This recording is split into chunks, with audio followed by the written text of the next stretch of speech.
ಹೇಳ್ತೀನಿ. ಅವರು ಅಧ್ಯಕ್ಷರು ಶ್ರೀ ಗಂಗಾಮಾಳಿಕಾ ಕ್ಷೇತ್ರ ಅಭಿವೃದ್ಧಿ ಮಂಡಳಿ ಟ್ರಸ್ಟ್ನ ಅಧ್ಯಕ್ಷರು ಗಂಗಣ್ಣ ಅಂತ ಹೇಳಿ. ಆಮೇಲೆ ಉಮೇಶ್ ಕಾರ್ಯದರ್ಶಿ ಟ್ರಸ್ಟ್ನ. ಟ್ರಸ್ಟ್ನ ಅಧ್ಯಕ್ಷರು ಗಂಗಣ್ಣ ಅಂತ ಹೇಳಿ. ನಾನು ಖಜಾಂಚಿ ದುಮ್ಮೇಳಿ ಪಂಚಾಯತಿ ಅಧ್ಯಕ್ಷ ಮಾಜಿ. ಆಮೇಲೆ ಕಾರ್ಯದರ್ಶಿ ಉಮೇಶು, ಒಬ್ರೊಬ್ರು ಕಾರ್ಯದರ್ಶಿ. ಗಂಗಣ್ಣ ಅಂತೇಳಿ ಡೈರೆಕ್ಟ್ರು ಸರ್ ಟ್ರಸ್ಟ್.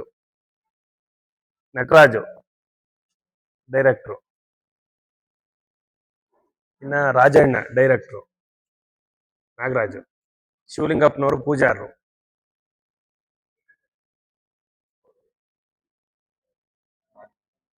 ಮಾಲಿಂಗಣ್ಣ. ಹಿಂದೆ ಏನೇನ್ ದಾಖಲೆಗಳಿವೆ ಇದನ್ನೆಲ್ಲ ನಾನು ಪರಿಶೀಲನೆ ಮಾಡಿಸಿದ್ದೀನಿ. ಈ ಟ್ರಸ್ಟ್ ಕಾನೂನುಬದ್ಧವಾಗಿದೆ.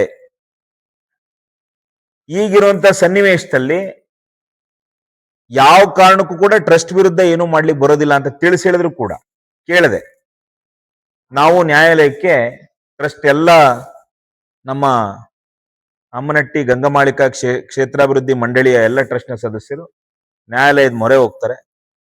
ಆ ತಾಯಿ ಇದರೆ ಅನ್ನೋದಕ್ಕೆ ಸಾಕ್ಷಿ ಕೇವಲ ಒಂದೇ ದಿನದಲ್ಲಿ ನ್ಯಾಯಾಲಯ ಹುಂಡಿ ಹಣವನ್ನು ಎಣಿಕೆ ಮಾಡಿ ಟ್ರಸ್ಟ್ನ ಅಕೌಂಟ್ಗೆ ಜಮೆ ಮಾಡಬೇಕು ಮತ್ತು 19-20ನೇ ತಾರೀಕು ನಡೀತಕ್ಕಂಥ ಜಾತ್ರೆಗೆ ಸಂಪೂರ್ಣವಾದಂತಹ ರಕ್ಷಣೆಯನ್ನ, ಲಾ ಅಂಡ್ ಆರ್ಡರ್ ತೊಂದರೆ ಆಗದಂತ ರೀತಿಯಲ್ಲಿ, ಕಾನೂನು ಸುವ್ಯವಸ್ಥೆ ಹದಗೆಡದಂತ ರೀತಿಯಲ್ಲಿ ಸಂಪೂರ್ಣವಾದಂತಹ ರಕ್ಷಣೆ ಒದಗಿಸ್ಬೇಕು ಅಂತೇಳಿ ಆದೇಶವನ್ನ ಮಾನ್ಯ ಕರ್ನಾಟಕ ಉಚ್ಚ ನ್ಯಾಯಾಲಯ ಮಾಡಿಕೊಡ್ತು. ಸೀದಾ DC, ತಹಶೀಲ್ದಾರ್, SP ಮತ್ತು CPI 4 ಜನ ಪಾರ್ಟಿ ಮಾಡಿತ್ತು. ಈಗಾಗಲೇ ಅದರಂತೆ ನಿನ್ನೆ ಬಹಳ ಶಾಂತ ರೀತಿಯಿಂದ ಇಡೀ ಗ್ರಾಮದ ಜನ ಸಂಭ್ರಮ ಪಡ್ತಾ ಇದ್ದಾರೆ, ಆನಂದದಿಂದ ತೇಲ್ತಾ ಇದ್ದಾರೆ. ಬರೀ ಅಮ್ಮನಟ್ಟಿ ಗ್ರಾಮ ಅಲ್ಲ, ಇಡೀ ದುಮ್ಮೇನಹಳ್ಳಿ ಇರ್ಬೋದು, ಬೆಳಗುಂಬ ಇರ್ಬೋದು, ಅಗ್ಗುಂದ ಇರ್ಬೋದು, ಸುತ್ತಮುತ್ತ ತಾಯಿ ಭಕ್ತರು, ನಮ್ಮ ಅರಸೀಕೆರೆ 54 ಗೊಲ್ರೆಟ್ಟಿ ಜನ ನನಗೆ ಫೋನ್ ಮಾಡಿದ್ರು ನಿನ್ನೆ.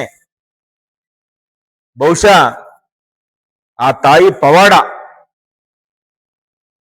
ಇದೇ ಇಲ್ಲಿನೊಬ್ರು ಅಧಿಕಾರಿ ನಾವು ಕೋರ್ಟ್ಗೆ ಹೋಗ್ತೀವಿ ಅಂದಾಗ ಇದೇ ನಮ್ಮ ಟ್ರಸ್ಟ್ನ ಸದಸ್ಯರಿಗೆ ಹೋಗೋದೇನ ಬಹಳ ವಿಶೇಷವಾಗಿ ನಾನು ಈ ಮಟ್ಟಕ್ಕೆ ಅರಸೀಕೆರೆ ರಾಜಕಾರಣ ಇಳಿಬೋದು ಅಧೋಗತಿಗೆ ಅಂತೇಳಿ ನಾನು ಕನಸಲ್ಲೂ ಕಂಡಿರಲಿಲ್ಲ. ಈ ಮಟ್ಟಕ್ಕೆ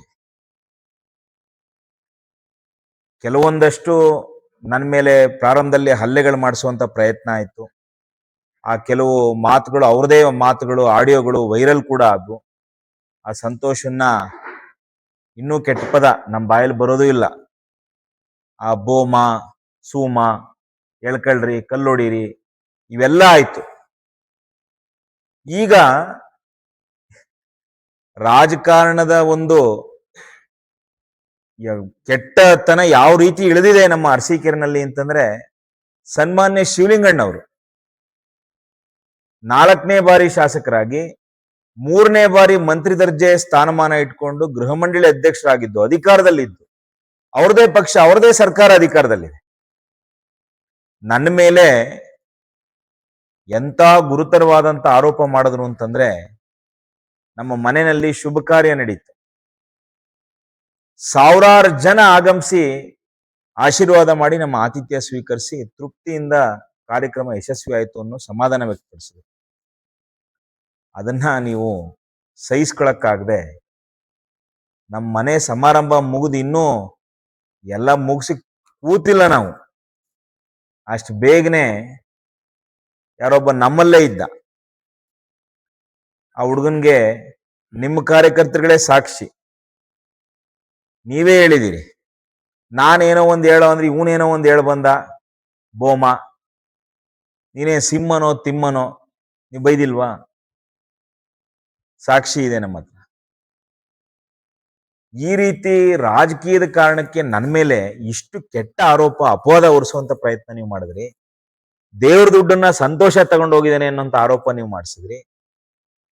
ಸ್ವಾಮಿ ಶಿವಲಿಂಗಣ್ಣವರೇ, ನಾನ್ ನಿಮ್ಮಲ್ಲಿ ಕಳಕಳಿಯಿಂದ ಪ್ರಾರ್ಥನೆ ಮಾಡ್ತೀನಿ.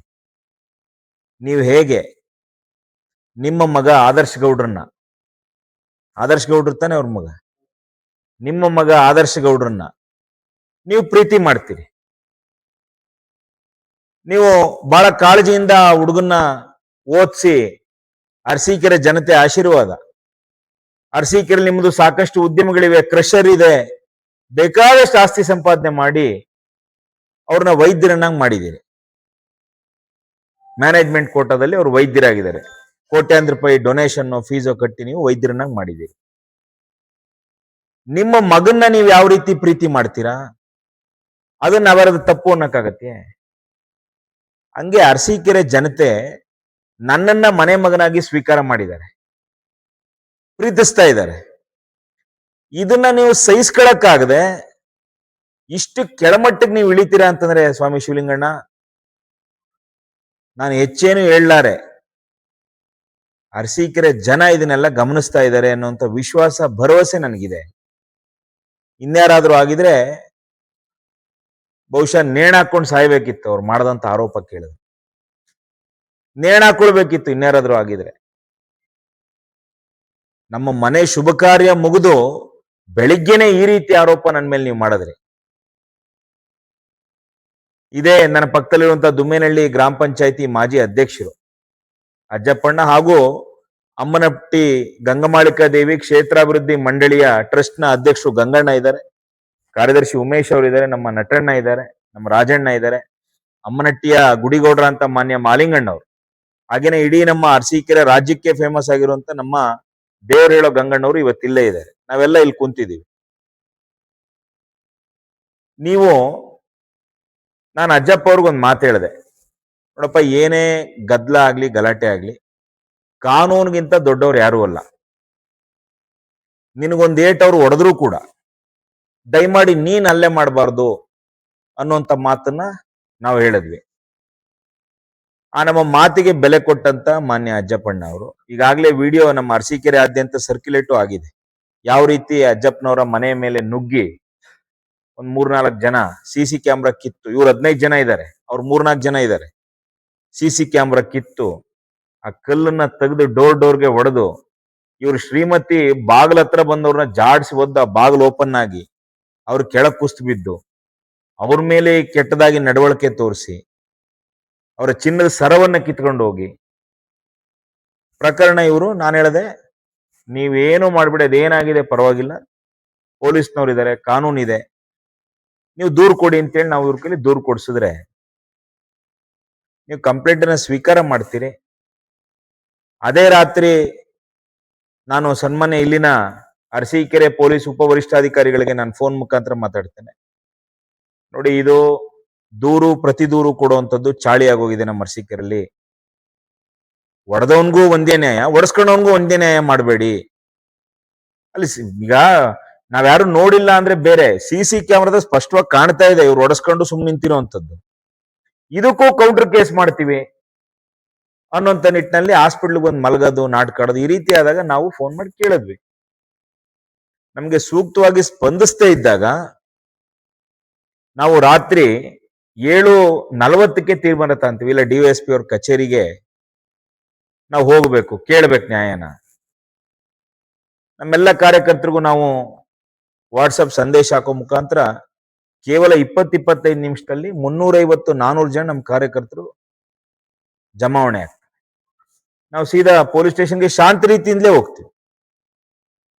ಏಕಾಏಕಿ ಇದೇ ನಮ್ಮ ಒಬ್ಬ ಗ್ರಾಮ ಪಂಚಾಯತಿಯ ಮಾಜಿ ಅಧ್ಯಕ್ಷರು, ನಿಕಟಪೂರ್ವ, ಏನ್ ಬಹಳ ಹಿಂದಲ್ಲ, 2ನೇ ಬಾರಿ ಅಧ್ಯಕ್ಷರು ಇವರು, ಚುನಾವಣೆಗಳನ್ನ ಗೆದ್ದು ಬಂದಂತ ಒಬ್ಬ ಜನಪ್ರತಿನಿಧಿ ಅನ್ನೋದು ನೋಡಿದೆ, ನಿಮ್ಮವ್ವನ್ ಅಂತೇಳಿ ಅವ್ರ ಮೇಲೆ ನುಗ್ಗುವಂತ ಕೆಲಸವನ್ನ ಈ ತಾಲೂಕಿನ DYSP ಅವ್ರು ಮಾಡ್ತಾರೆ.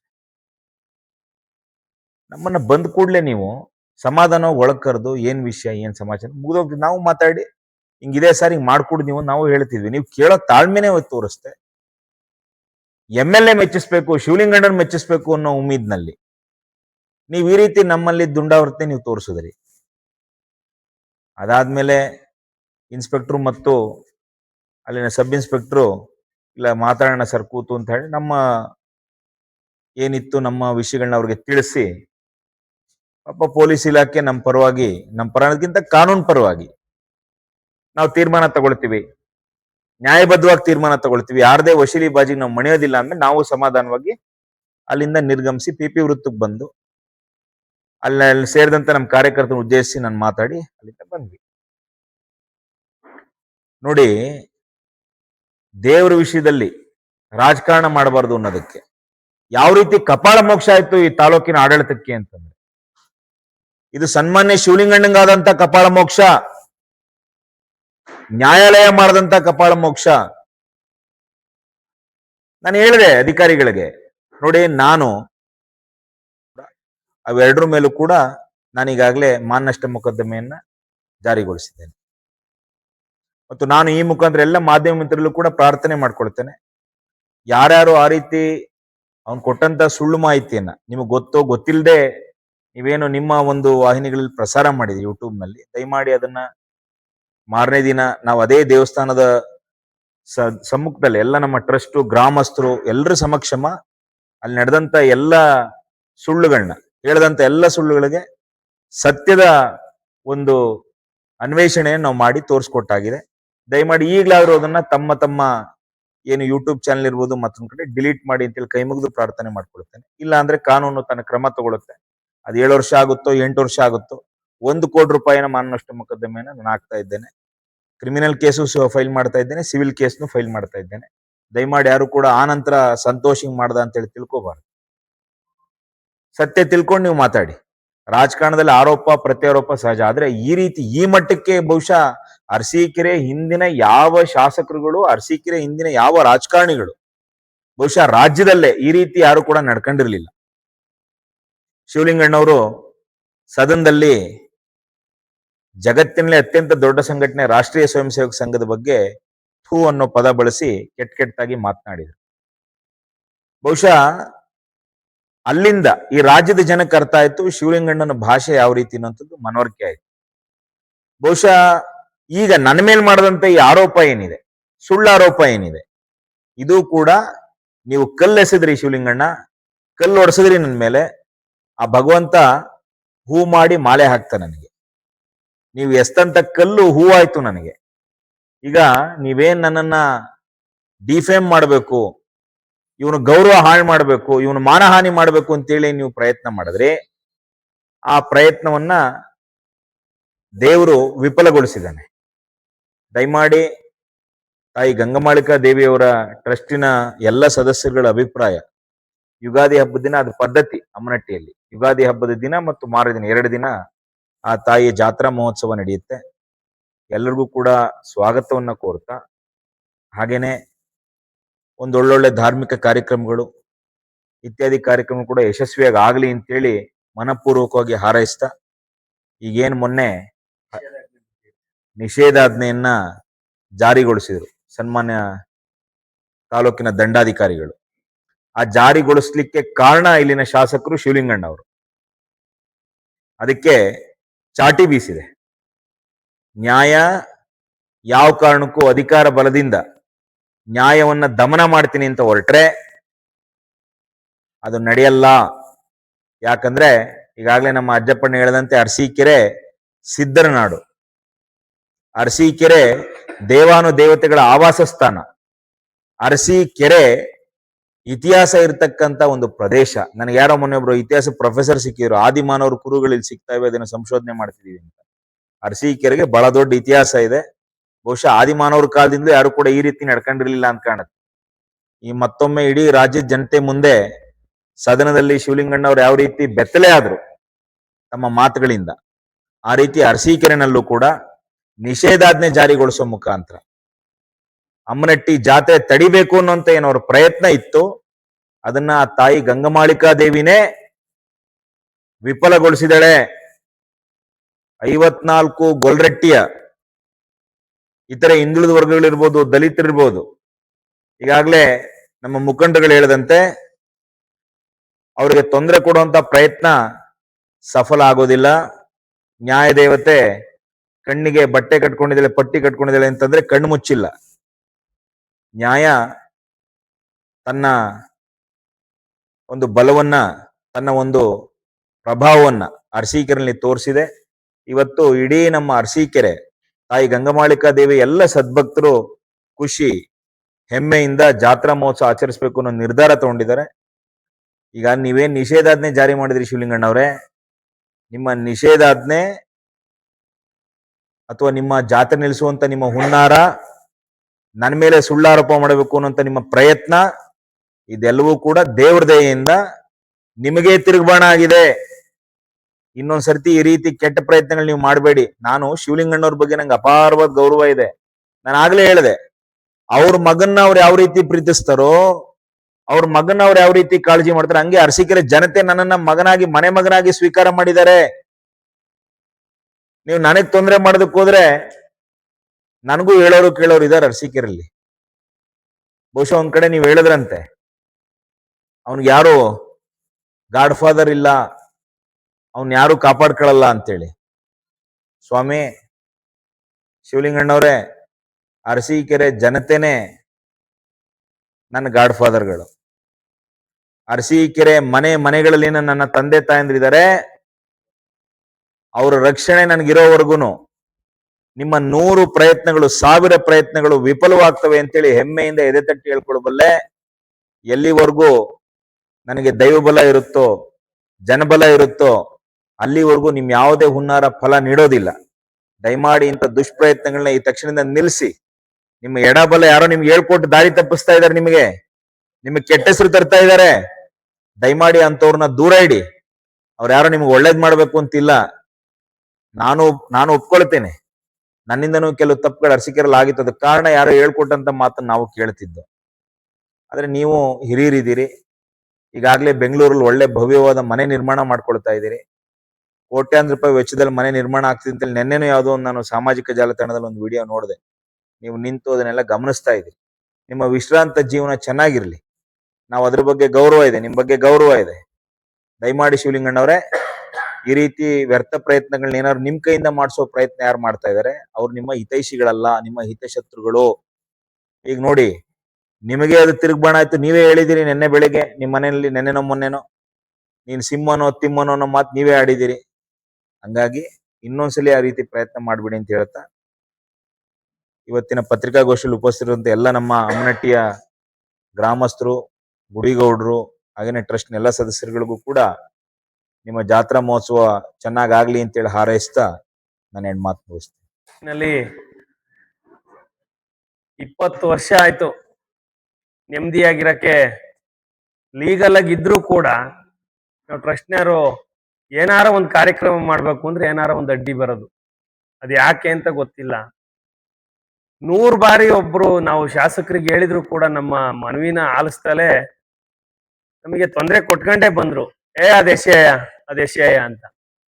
ಹಾಗಾಗಿ ನಾವು ಸಂತೋಷ್ ಅಣ್ಣರ ಹತ್ರ ಬಂದು ಕನ್ವಿನ್ಸ್ ಮಾಡಿದಾಗ ಹೋದ್ ಬಾರಿ ಜಾತ್ರೆನ ಮಾಡಿಸಿದ್ರು ಸಂತೋಷ್ ಅಣ್ಣರು. ನಾವು ಆಪೋಸಿಟ್ ಇದ್ರು ಕೂಡ ಬಂದು ನಮ್ದು ಅಹವಾಲುಗಳು, ನಮ್ಮ ಇದ್ದಂತ ಡಾಕ್ಯುಮೆಂಟು, ನಾವು ಮಾಡಿದಂತ ಕಾರ್ಯಗಳ ಬಗ್ಗೆ ಇವರಿಗೆ ತೋರಿಸಿದಂತ ಸಂದರ್ಭದಲ್ಲಿ ನಿಮ್ಮ ಡಾಕ್ಯುಮೆಂಟು ಸರಿ ಇದೆ, ನೀವು ಇವ್ರ ಜೊತೆಲಿ ಇದ್ದರಿಗೂ ಕನ್ವಿನ್ಸ್ ಮಾಡಿ ಹೇಳಿದ್ರು, ಅವ್ರದೆಲ್ಲ ಲೀಗಲ್ ಆಗಿದೆ, ಕೋರ್ಟ್ಗೆ ಹೋದ್ರು ಕಷ್ಟ ಆಗುತ್ತೆ, ಅವ್ರ ಜೊತೆನಲ್ಲಿ ಸೇರ್ಕೊಂಡು ನೀವು ಕಾರ್ಯ ಮಾಡ್ರಿ ಅಂತ ಹೇಳಿ ನಮ್ ಜೊತೆಲಿ ಸೇರಿಸಿ ಒತ್ಸಲಿ ಜಾತ್ರೆ ಮಾಡಂತ ಅವಕಾಶನ ಮಾಡಿಕೊಟ್ಟಂತ ಸಂದರ್ಭದಲ್ಲಿ ತದನಂತರ ಏನೇನ್ ಬೆಳವಣಿಗೆ ಆಯ್ತು, ಏನೇನಾಯ್ತು ಅಂತ ಹೇಳಿ ಎಲ್ಲ ನೋಡ್ತಾ ಇದೀರ, ನೀವು ವೀಕ್ಷಣೆ ಮಾಡ್ತಾ ಇದ್ದೀರಾ. ಯಾಕೆ ಹಿಂಗ್ ಆಗ್ತಿದೆ ಅಂದ್ರೆ, ಇವತ್ತು ಮೊನ್ನೆ ಒಂದು ನಮ್ಮೂರಲ್ಲಿ ಒಂದು ಟ್ರಸ್ಟ್ ನ ಮೀಟಿಂಗ್ ನ ನಾವು ಕರಿತೀವಿ. ಟ್ರಸ್ಟ್ ಮೀಟಿಂಗ್ ಕರೆದಂತ ಸಂದರ್ಭದಲ್ಲಿ ನಮ್ಮ ಮನೇಲಿ ಕಾಫಿ ಕುಡಿಯಕ್ಕೆ ಅಂತ ಹೇಳಿ ಎಲ್ಲ ಡೈರೆಕ್ಟರ್ಸ್, ನಮ್ಮ ದೇವಸ್ಥಾನ ಪಕ್ಕದಲ್ಲೇ ನಮ್ಮ ಮನೆ ಇರೋದ್ರಿಂದ ಅಧ್ಯಕ್ಷರು, ಕಾರ್ಯದರ್ಶಿ, ಖಜಾಂಚಿ ಎಲ್ಲ ಡೈರೆಕ್ಟರ್ಗಳು ನಮ್ಮ ಮನೆಗ್ ಬಂದು ಕಾಫಿ ಕುಡಿತಾ ಕೂತಿದ್ರು. ಏಕಾಏಕಿ ಒಂದು ಟೀಮ್ ನುಗ್ಗಿ ನಮ್ಮ ಮನೆ ಮೇಲೆ ದಾಂಡ್ಲೆ ಮಾಡಿ ನಮ್ಮ ಮನೇಲಿದ್ದಂತ CCTV ದೃಶ್ಯ ಎಲ್ಲ ಕಿತ್ತಾಕಿ ಈ ನಮ್ಮನಿಗೆ ಹೀನಾಮಾನವಾಗಿ ದಾಳಿ ಮಾಡಿದ್ರು. ನೀವು ಜಾತ್ರೆ ಮಾಡಿದ್ರೆ ಕೊಲೆ ಮಾಡ್ತೀವಿ ಅಂತ. ಆದ್ರೂ ಕೂಡ ನಾವು ಬಂದು ಪೊಲೀಸ್ ಅವ್ರಿಗೆ ನಾವು ಒಂದು ಕಂಪ್ಲೇಂಟ್ ಮಾಡಿ ಎಲ್ಲ ಮಾಡಾದ್ಮೇಲೆ ನಾವು ಏನ್ ಮಾಡೋದು ಇದಕ್ಕೆ ಅಂತ ಹೇಳಿ ಸುಮ್ಮನೆ ಕೂತಿದ್ದಂತ ಸಂದರ್ಭದಲ್ಲಿ ಮಾಳಮ್ಮ ತಾಯಿ ಗಂಗಮಾಳಿಕಾ ದೇವಿ ಅವರು ನಮ್ಗೊಂದು ಇದನ್ ಕೊಟ್ರು, ಒಂದು ದಾರಿ ತೋರಿಸ್ತು. ಸಂತೋಷ್ ಅಣ್ಣರು ಹೇಳಿದ್ರು, ನಡ್ರಿ ಹೈಕೋರ್ಟ್ಗೆ ಹೋಗೋಣ ಅಂತ ಹೇಳಿ ನಾವು ರಾಜ್ಯ ಉಚ್ಚ ನ್ಯಾಯಾಲಯಕ್ಕೆ ಹೋಗಿ ಅರ್ಜಿಯ ಬೆಳಿಗ್ಗೆ 10 ಗಂಟೆಗೆ ಹಾಕಿದ್ರೆ ಅದೇನೋ ಮಾಳಮ್ಮಂದು ದಯ ಏನೋ ಇರ್ಬೇಕು, 2:30-3 ಗಂಟೆಗೆ ನಮ್ಗೆ ಆರ್ಡರ್ ಬರುತ್ತೆ, ನಮ್ ಟ್ರಸ್ಟ್ ಲೀಗಲ್ ಆಗಿದೆ, ಈ ಟ್ರಸ್ಟ್ನ ಕಾರ್ಯ ಮಾಡೋದಕ್ಕೆ ಎಲ್ಲಾ ಅವಕಾಶ ಮಾಡಿಕೊಡ್ಬೇಕು ಅಂತ ಹೇಳಿ SP ಅವರು, DC ಅವರು, ತಹಶೀಲ್ದಾರ್ ಅವ್ರನ್ನ ಪಾರ್ಟಿ ಮಾಡಿ ನಮ್ಗೆ ಜಾತ್ರೆ ಮಾಡೋದಕ್ಕೆ ಅವಕಾಶ ಮಾಡಿಕೊಡ್ತು. ನಾನು ಶಾಸಕರಿಗೆ ಒಂದು ಇದನ್ ಕೇಳ್ತೀನಿ, ನಾವು ಜಾತ್ರೆ ಮಾಡೋದಿಕ್ಕೆ ಹೈಕೋರ್ಟ್ಗೆ ಹೋಗ್ಬೇಕಾಯ್ತ ಶಾಸಕರೇ? ನಾವು ಜಾತ್ರೆ ಮಾಡಕ್ಕೆ ನಾವು ಲೀಗಲ್ ಆಗಿದ್ದು ಟ್ರಸ್ಟ್ನರು ಹೈಕೋರ್ಟ್ಗೆ ಹೋಗಿ ಆದೇಶ ತರ ಅಂತ ನಮಗೆ ಅಷ್ಟೊಂದು ಕಷ್ಟ ಕೊಟ್ರಲ್ಲ. ಏನು ಏನು ಏನ್ ಸಾಧನೆ ಮಾಡ್ಬಿಟ್ರಿ ನೀವು? ಹೋದ್ ಬಾರಿನೇ ನಮ್ದು ಆರ್ಕೆಸ್ಟ್ರಾನ ನಿಲ್ಸಕ್ ಹೋದಂತ ಸಂದರ್ಭದಲ್ಲಿ ಒಂದಿನ ಬಿಟ್ಟು ಆರ್ಕೆಸ್ಟ್ರಾ ಮಾಡಂಗ್ ಮಾಡಿದ್ರಿ. ನಾವೇನ್ ಮಾಡಿದ್ದು ನಿಮ್ಗೆ? ನಾವ್ ಯಾದವ ಸಮಾಜ ಗೊಲ್ರು ನಾವೇನ್ ಮಾಡಿದ್ದು ಶಾಸಕರೇ ನಿಮ್ಗೆ? ನಾವ್ ನಿಮ್ಗೆ ಒಳ್ಳೇದ್ ಮಾಡಿರ್ಲಿಲ್ವಾ? ನಿಮ್ಗೋಸ್ಕರ ನಾವು ಇಲ್ಲಿದ್ದಂಥದ್ದು ಒಂದ್ ದೊಡ್ಡ ಸಮುದಾಯನ ವಿರೋಧ ಮಾಡ್ಕೊಂಡು ನಿಮ್ ಪರ ನಾವು ನಿಲ್ಲಿಲ್ವಾ? ಏನೋ ನಾವು ಒಂದು ಅವಕಾಶ ಬಂದಾಗ ನಾವು ಒಬ್ರು ಜೊತೆಲಿ ಹೋದು ನೀವೇ ಸಪೋರ್ಟ್ ಮಾಡಿದ್ರೆ ನಾವ್ಯಾಕೆ ಕೊಡ್ತಿದ್ದು? ಈಗೇನು ನಿನ್ಗೆ ಓಟೆ ಹಾಕ್ತಂತವ್ರಿಗೆ ಅವ್ರ ಮಾತು ಕೇಳ್ಕೊಂಡು ನಮ್ಮವ್ರಿಗೆ ಯಾವ ಮರ್ಡರ್ ಆಯ್ತಾ, ಕೊಲೆ ಆಗಿತ್ತಾ, ನಿಷೇಧಾಜ್ಞೆ ಜಾರಿ ಮಾಡಿದ್ರಲ್ಲ. ನಿಷೇಧಾಜ್ಞೆ ಜಾರಿ ಮಾಡಿ ಯಾರು 4 ಜನ ನಿಲ್ಬೇಡಿ, ಜಾತ್ರೆನ ನಿಲ್ಲಿಸ್ಲೇಬೇಕು ಅಂತ ಹೇಳಿ ನಿಮ್ ಹೋರಾಟನ ಮಾಡಿದ್ರಿ. ಆ ಹೋರಾಟ ವಿಫಲವಾಗ್ಲಿಲ್ವಾ ಶಾಸಕರೇ? ಬೇಕಿತ್ತ? ಅದ್ರ ಅವಶ್ಯಕತೆ ಇತ್ತ ನಿಮ್ಗೆ? ಹಾಗಾಗಿ ನಾನು ಹೇಳ್ತಿದ್ದೀನಿ, ನೀವು ಬಂದು ಬೇಕಾದ್ರೆ ಜಾತ್ರೆಗೆ ಪೂಜೆ ಮಾಡಿಸ್ಕೊಂಡು ಹೋಗಿ, ನಾವು ಬೇಡ ಅನ್ನಲ್ಲ. ಈ ರೀತಿ ನಮ್ಮ ಸಣ್ಣ ಸಣ್ಣ ಸಮುದಾಯನ ಒಡೆದು ಆಳ್ಬೇಡಿ ಅಂತ ಹೇಳಿ ನಾನು ನಿಮ್ಮಲ್ಲಿ ಮನವಿ ಮಾಡ್ಕೊಂತೀನಿ. ನಾನು ನಿಮ್ಮನ್ನೇನ್ ಬೈಯಲ್ಲ. ಯಾಕೆ ಅಂದ್ರೆ ನಾನು ಸತ್ಯ ಹೇಳಿದ್ಗೆ ನನ್ನ ಮನೆ ಮೇಲೆ ದಾಳಿ ಮಾಡಿಸಿದ್ರಲ್ಲ, ಸತ್ಯ ಹೇಳಿದ್ದೆ ತಪ್ಪ? ನಾನು ನಮ್ಮ ಹಿಂದುಳಿದವ್ರಿಗೆ, ದಲಿತರಿಗೆ 5ವರ್ಗೂ ಕನ್ಯಾ ಆಯ್ತು ಅಂತ ಹೇಳಿದೆ. ನೀನ್ ಆಗಿದ್ರೆ ಮಾಡ್ಬೇಕಿತ್ತು. ಹಂಗಾರೆ ನಾನು ಹೇಳಿದ್ದೆಲ್ಲ ಸತ್ಯ ಅನ್ನಂಗಾಯ್ತು. ನೀವು ನಮ್ಮ ಮನೆ ಮೇಲೆ ದಾಳಿ ಮಾಡಿಸಿದ್ರಿ. ಇವತ್ತು ಜಾತ್ರೆ ಮಾಡೋದಿಕ್ಕೆ ರಾಜ್ಯ ಉಚ್ಚ ನ್ಯಾಯಾಲಯ ಆದೇಶ ಕೊಟ್ಟು ಅಲ್ಲೇನು ನಮ್ಮ ಗುಂಡಿ ಹಣವನ್ನ ತೆಗೆದ್ಬಿಟ್ಟು ನಮ್ಮ ಟ್ರಸ್ಟ್ ಅಕೌಂಟ್ಗೆ ಹಾಕಿ ನೀವು ಜಾತ್ರೆ ಮಾಡಿ ಅಂತ ಹೇಳಿ ಅವಕಾಶ ಮಾಡಿಕೊಟ್ಟಂತ ನಾವು ಉಚ್ಚ ನ್ಯಾಯಾಲಯಕ್ಕೆ ನಾವು ಧನ್ಯವಾದ ಹೇಳ್ತೀವಿ. ಪೊಲೀಸ್ ಇಲಾಖೆ, ತಹಶೀಲ್ದಾರರು ಎಲ್ಲರೂ ಅದಕ್ಕೆ ಸಹಕಾರ ಕೊಟ್ಟಿದ್ದಕ್ಕೆ ಅವ್ರಿಗೂ ನಾವು ಅಭಿನಂದನೆ ಸಲ್ಲಿಸ್ತೀವಿ. ಇವತ್ತು ಇದೇ ರೀತಿ ಮುಂದುವರೆದ್ರೆ ಊರುಗಳು ಏನಾಗ್ತವೆ? ಅರಿ ನಾವೇನಾರ ತಪ್ಪು ಮಾಡಿದ್ರೆ ನಮಗೂ ಮಾಡಿ. ನಾವ್ ಯಾರ ಮನೆಗಾರ ನುಗ್ಗಿದ್ವಾ? ಇಷ್ಟಿಷ್ಟಪ್ಪ ದುಂಡಿ ತಾಮಂದ್ ಹಾಕ್ತಾರಲ್ಲ, ಊರಾಗ ಇರ್ಬೇಕಾ ಬೇಡವಾ ನಾವು? ಇನ್ನಾರುವೆ ಈಗ್ಲೂ ಕೂಡ ಅಲ್ಲಿ ಮೈಕ್ ಸೆಟ್ ಹಾಕರ್ಗೆ, ಅಲ್ಲೇನು ಸೀರಿಯಸ್ ಸೆಟ್ ಬಿಡೋರ್ಗೆ, ಅಲ್ಲಿ ದೇವಸ್ಥಾನದ ಕಾರ್ಯ ಮಾಡೋರ್ಗೆ ನಿನ್ ಬೆಂಬಲಿಗರು ಅಡ್ಡಿ ಪಡಿಸ್ತಲೇ ಇದಾರೆ. ನೀನ್ ಯಾಕೆ ಸೀರಿಯಸ್ ಸೆಟ್ ಬಿಡ್ತೀಯಾ, ತಿಕ್ಕೊಂಡು ಹೋಗು ಅಂತ ಇದಾರೆ. ಯಾಕೆ ಇದನ್ ಮಾಡ್ತಿದೀರಾ? ನಿಮ್ಗೆ ಒಳ್ಳೇದಾಗತ್ತಾ? ನಿಮ್ಗಂತೂ ಒಳ್ಳೇದಾಗಲ್ಲ. ಕಾಮಸಂದ್ರ ಗೊಲ್ರಟ್ಟಿನಲ್ಲಿ ದೇವಸ್ಥಾನ ಬೀಗ ಹಾಕ್ಸಿ ಮುಂದ್ಗಡೆ ನೀವು ನಿಮ್ಗೆ ಹೂವಿನ ಅಭಿಷೇಕ ಮಾಡಿಸ್ಕೊಂತೀರಾ. ಅದು ಒಳ್ಳೇದಾ? ಅದು ನಾನು ಹೇಳ್ತಾ ಇದ್ದೀನಿ, ಊರಲ್ಲಿ ನೆಮ್ಮದಿ ಶಾಂತಿ ಎಲ್ಲರೂ ಇರ್ಬೇಕು ಅಂದ್ರೆ ಜಾತ್ರೆಗಳು ಆಗ್ಬೇಕು, ಕಾರ್ಯಕ್ರಮಗಳು, ಧಾರ್ಮಿಕ ಕಾರ್ಯಕ್ರಮಗಳು ಆಗ್ಬೇಕು. ನೀವು ಅದನ್ನ ಬಿಡ್ತೀರಾ? ಯಾಕೆ ಈ ರೀತಿ ಮಾಡ್ತಾ ಇದ್ದೀರಾ? ನಿಮ್ಮ ನಮ್ಮಲ್ಲಿ ಏನು ಅಂದ್ರೆ ಒಂದು ಹೋಮ ಸುಟ್ರೆ ನಾವು 20 ವರ್ಷ 48 ದಿನಗಳ ಕಾಲ ನಾವು ದೇವಸ್ಥಾನಗಳಿಗೆ ನಾವು ಮಾಂಸ ಮದ್ದು ತಿಂದು ಹೋಗಲ್ಲ. ನಾವು ತಿನ್ನುಣ್ಣರ್ ಆಗಿದ್ರು ಕೂಡ ನಾವು ಹೋಗಲ್ಲ ಯಾರುವೆ. ಎಲ್ಲಾರ್ಗು ನಿಮ್ಗೆ ಸರ್ವೇ ಸಾಮಾನ್ಯ ಅದು. ಆದ್ರೂ ಕೂಡ ನೀವು ನಿಮ್ಮಲ್ಲಿ ಒಬ್ಬನ್ನ ಬೆಳಿಗ್ಗೆನೆ ಆ ಮನುಷ್ಯ ಬಿರಿಯಾನಿ ತಿಂದು ಬರ್ತಾನೆ, ಅವ್ನ್ ಕರ್ಕೊಂಡು ಎಲ್ಲಾ ದೇವಸ್ಥಾನಕ್ಕೂ ನುಗ್ಸಿ ಮಲಿನ ಮಾಡ್ತೀರಾ? ನಾವು ಅದನ್ನ ಹೇಳಿದ್ದೆ ತಪ್ಪಾಯ್ತು ನೋಡಿ. ಅವನು ಸಂತೋಷ್ ಅಣ್ಣರ್ನ ವಿಡಿಯೋ ಹಾಕ್ತಾನೆ, ಇನ್ನೊಬ್ರದ್ದು ವಿಡಿಯೋ ಹಾಕ್ತಾನೆ ಆ ಮನುಷ್ಯ, ಯಾರು ಮುನ್ಸೂರು ಅಂತ ಹೇಳಿ. ಅಂತರ್ನ ಕಂಟ್ರೋಲ್ ಮಾಡ್ರಿ. ನಮ್ಮವ ಯಾವಾರ ಹುಡುಗರ್ನ ಇಟ್ಕೊಂಡು ಅವಾಗ ನಮ್ಮರಿಗೆ ಗೊತ್ತಿರುತ್ತೆ ನಮ್ ಸಂಪ್ರದಾಯ. ಈಗ ನಾವು ಮಾಂಸ ಮದ್ದು ತಿಂದ್ರೆ ನಾವೇನ್ ಈ ಈಶ್ವರ ದೇವಸ್ಥಾನಗಳಿಗೆ, ಶಿವಾಲಯಗಳಿಗೆ, ಇನ್ನ ಈ ದೇವಸ್ಥಾನಗಳಿಗೆಲ್ಲ ಹೋಗಲ್ಲ. ಯಾಕೆ ಹೇಳಿ? ಯಾಕೆ ಹೋಗಲ್ಲ ಅಂದ್ರೆ ಅಲ್ಲಿ ನಾವ್ ಅದನ್ನ ಕಾಪಾಡ್ಕೊಂಡ್ ಬಂದಿರ್ತೀವಿ. ನೀವು ಅದನ್ನ ಬಿಡ್ತೀರಾ, ಕರ್ಕೊಂಡು ಹೋಗ್ಬಿಡ್ತೀರಾ. ಮೊನ್ನೆ ಅಲ್ಲಿ ನಮ್ಮ ಎಲ್ಲ ಒಂದ್ ತೇರ್ ನಡೀತಾ ಇತ್ತು, ಆ ತೇರಿನ ಮೇಲೆ ನಿಂತ್ಕೊಂಡು ಅವ್ನ್ ಫೋಟೋ ತೆಗಿತಾನೆ ಮುನ್ಸೂರು. ಇವೆಲ್ಲ ಒಳ್ಳೇದಾ? ಒಳ್ಳೆ ಬೆಳವಣಿಗೆನಾ? ಪಾಪ ಅವ್ರ ಧರ್ಮ ಅವ್ರಿಗೆ ದೊಡ್ಡದು, ನಮ್ ಧರ್ಮ ನಮಗ್ ದೊಡ್ಡದು. ಧರ್ಮದಲ್ಲಿ ಈ ತರ ನೀವು ಮಲಿನ ಮಾಡ್ತೀರಾ. ಅದನ್ನೇನ್ರ ಕೇಳಿದ್ರೆ ಅಜ್ಜಪ್ಪ ಮೇಲೆ ದಾಳಿ ಮಾಡಿಸ್ತೀರಾ, ಒಡಸ್ನೇ ಸಾಯಿಸ್ತೀರಾ. ಸಾಯಿಸೇ ಬಿಡಿ, ನಾವು ಹೋರಾಟದಿಂದ ಬಂದಿರೋರು. ನಮ್ಮ ಜಾತ್ರೆಗೆ ನಿಮಗೆ ಕೈ ಮುಗಿದು ಮನವಿ ಮಾಡ್ಕೊಂತೀವಿ ಶಾಸಕರೇ. ನಿಮಗೆ ಕಳೆಯಿಂದ ಮನವಿ ಮಾಡ್ಕೊಂಡು ನೀವೇನಾರ ಪೂಜೆ ಮಾಡಿಸ್ಕೊಂಡು ಹೋಗೋದಾದ್ರೆ ಬಂದ್ ಪೂಜೆ ಮಾಡಿಸ್ಕೊಂಡು ಹೋಗಿ, ನಾವೇನ್ ಬೇಡ ಅನ್ನಲ್ಲ. ಅದನ್ನ ಬಿಟ್ಬಿಟ್ಟು ನೀವು ಅಲ್ಲಿ ಸೀರಿಯಲ್ ಸೆಟ್ ಹಾಕ್ಬೇಡಿ, ಅಲ್ಲಿ ಇದು ಹಾಕ್ಬೇಡಿ ಅಂತ ಹೇಳಿ ಇನ್ನೂ ತೊಂದರೆ ಕೊಡ್ತಲೇ ಇದೀರಲ್ಲ. ರಾಜ್ಯ ಉಚ್ಚ ನ್ಯಾಯಾಲಯ ಆದೇಶ ಮಾಡಿದ್ರು ಕೂಡ ಇದೇ ರೀತಿ ನೀವು ತೊಂದರೆ ಕೊಟ್ಕೊಂಡೇ ಹೋದ್ರೆ ಏನಿದು? ನಮ್ ಟ್ರಸ್ಟ್ ಲೀಗಲ್ ಆಗಿದೆ. ಎಲ್ಲ 14 ಜನ ಮೆಂಬರ್ಸು, 12 ಜನ ಇದ್ರಾಗ ಇಬ್ರು ಅಬ್ಸೆಂಟ್ ಆಗಿದ್ರು, 12 ಜನ ಕೂತ್ಕೊಂಡು ಎಲ್ಲಾ ಕಾರ್ಯಕ್ರಮಗಳನ್ನ ಮಾಡ್ತಾ ಇದೀವಿ. ನಮಗ್ ದಯಮಾಡಿ ತೊಂದರೆ ಕೊಡಬೇಡಿ ಅಂತೇಳಿ ನಾನು ಶಾಸಕರಿಗೆ ಮನವಿ ಮಾಡ್ತೀನಿ. ಇದೇ ರೀತಿ ತೊಂದರೆ ಕೊಟ್ರೆ ನಿಮಗೆ ಮುಂದಿನ ದಿನದಲ್ಲಿ ಆ ಮಾಳಮ್ಮನು ಸಹಿಸಲ್ಲ, ಚಿತ್ರಲಿಂಗೇಶ್ವರನು ಸಹಿಸಲ್ಲ. ಇಲ್ಲಿ ಸಿದ್ಧರ ನಾಡಿದು. ಈ ಸಿದ್ಧರ ನಾಡಲ್ಲಿ ಯಾರ್ಯಾರು ಒಳಗಡೆ ಮೋಸ ಮಾಡ್ತೀರಾ, ಯಾರ್ಯಾರ ಮನೆನ ಮಿಸ್ಗೈಡ್ ಮಾಡಿ ಹಾಳು ಮಾಡ್ತೀರಾ, ಅವರೆಲ್ಲ ದೇವ್ರಾಣೆ ಹಾಳಾಗ್ತೀರಾ. ಇದು ಒಳ್ಳೇದಾಗಲ್ಲ ಅಂತ ಈ ಸಂದರ್ಭದಲ್ಲಿ ಹೇಳಿ ಮುಂದಿನ ಕಾರ್ಯನ